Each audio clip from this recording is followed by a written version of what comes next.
Hi, I'm Peter J. Ray. Welcome to Adventures in History.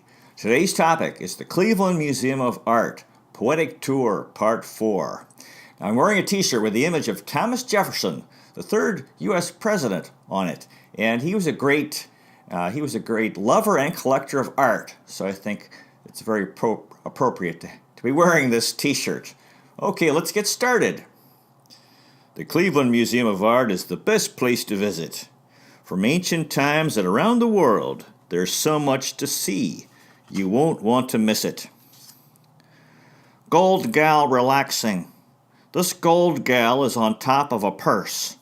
She seems to be relaxed. From the trials of life, she doesn't seem to be taxed.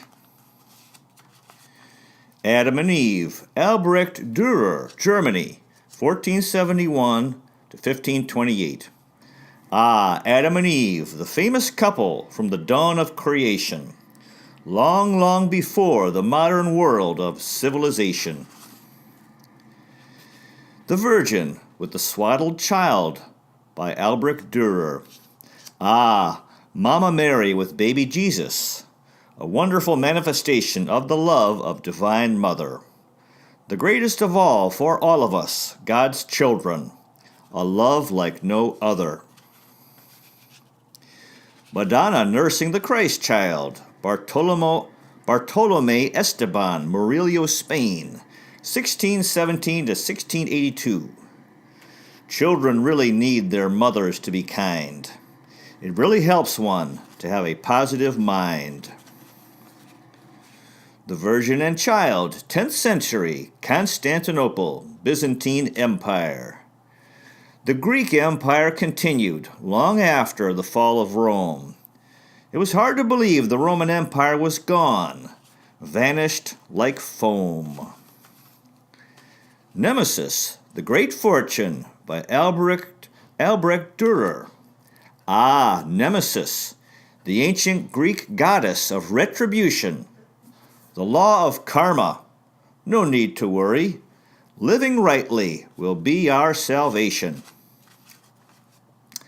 Christ on the Cross between the Virgin and St. John by Lucas Cranach the Elder, Germany, 1472 to 1553.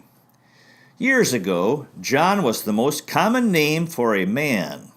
The reason is simple. John was the only disciple with the courage to be at the crucifixion. Jesus asked him to take care of his mother Mary. John responded, "Yes, I can." The Apocalypse, the Four Horsemen by Albrecht Dürer. From the book of Revelation, the last book of the New Testament in the Bible. Pestilence, war, famine, and death. Kind of like becoming addicted to crystal meth.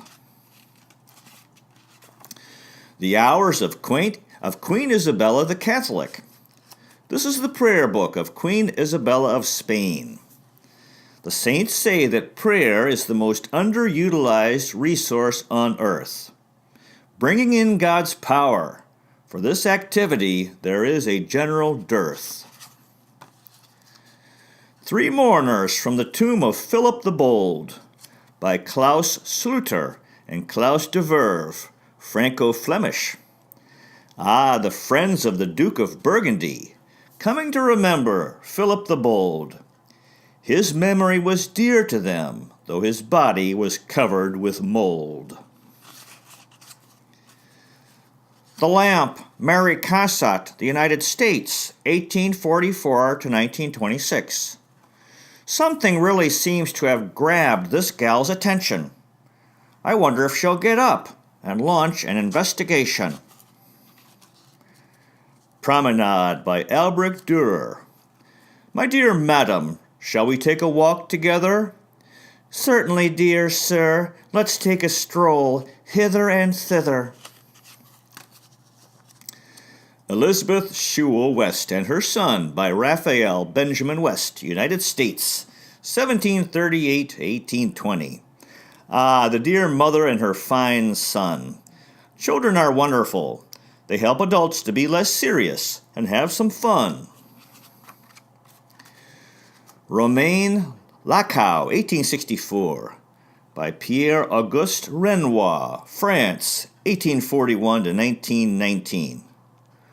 Want to see my Renoir? Asked Shirley MacLaine in the movie Terms of Endearment. Jack Nicholson smiled with a glint in his eye, but made no comment. The Coiffeur by Mary Cassaday, United States, 1844 to 1926. This gal seems to be fixing her hair, an activity for the ladies for which many really seem to care. A Young Man with a Gold Chain by Rembrandt van Rijn, Holland, 1606 to 1669. Ah, what a fine young man.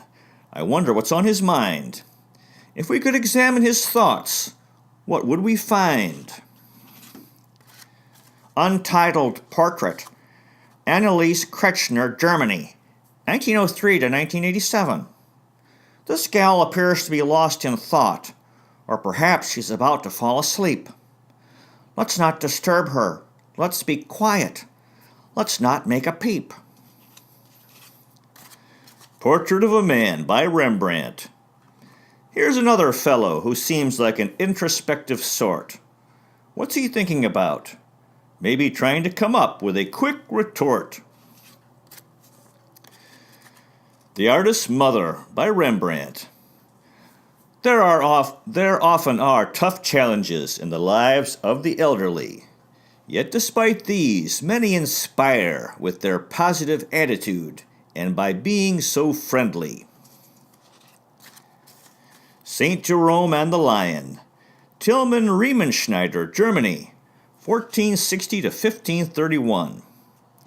St. Jerome removed a thorn from the paw of a lion. They became friends. The poor creature was so relieved. He must have felt like he was dying. So that concludes our poetic tour, part 4 of the Cleveland Museum of Art. One thing that I'd like to do sometime is go to the Art Museum early, Cleveland Art Museum early, like 11 in the morning. Wednesdays and Fridays, they're open till 9. And go through the Art Museum slowly and you really take time looking at these incredible pieces of art. There actually are benches where you can sit down and different places, and there's an eating area. You can get food. Really take your time and go through and see all these amazing, really enjoy these pieces of art because they really are incredible. If you live in Cleveland or are visiting, you might consider visiting the Cleveland Museum of Art. I believe it's, in my opinion, the greatest place to visit in Cleveland. Anyway, you might consider checking out our website, Adventures in History with Peter J. Ray at peterjray.com. Thank you so much for watching. I really appreciate it. God bless you. Take care, and I'll see you next time.